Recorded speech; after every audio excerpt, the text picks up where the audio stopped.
Well, Mr. Terence, can we say just you fall in love with Vietnam at the first sight? Please tell me, share with me about your beginning days, the first impression in my country.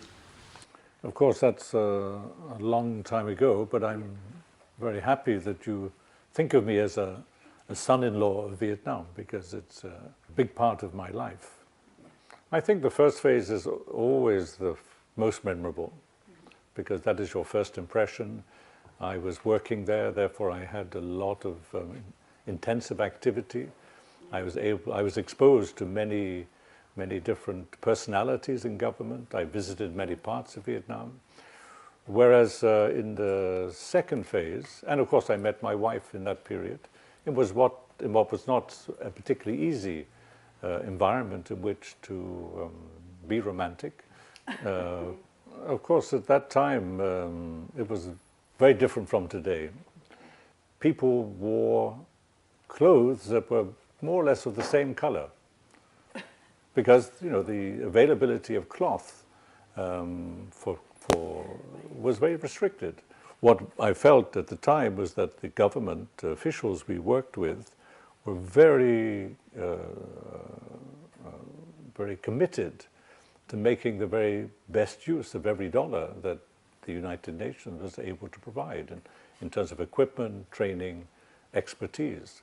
So basically those first 10 years, the program was focused on trying to help the government establish or re-establish major national institutions to support development. So agricultural research, plant protection, veterinary services, construction capacities in various dimensions. So these very large projects were really trying to re-establish the foundation for the socialist economy. So after your working term in Vietnam ended in 1987, right? You traveled 10 years around the world, and then 1997 around you go back to Vietnam. It must be in a different phase of the country, like with the blooming economy, and when Vietnam is integrating to the world. How you see the changes?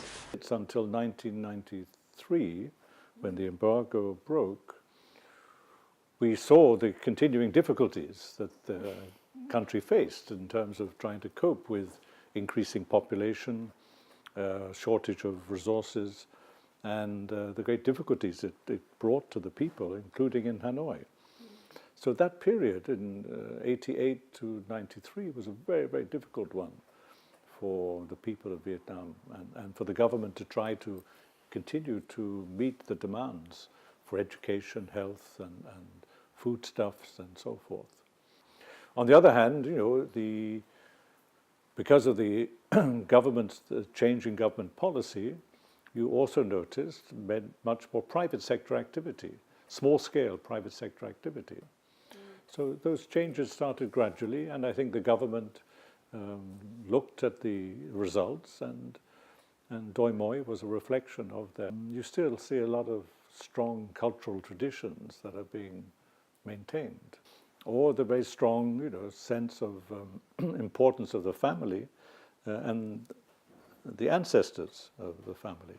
I hope that the young people, particularly those in urban areas, do not lose some of that attachment to the past, because it gives you strength, it gives you a lot of moral support in what is a very challenging world today. Let me thank you. Thank you very much for all your love and all your work and your support with Vietnam.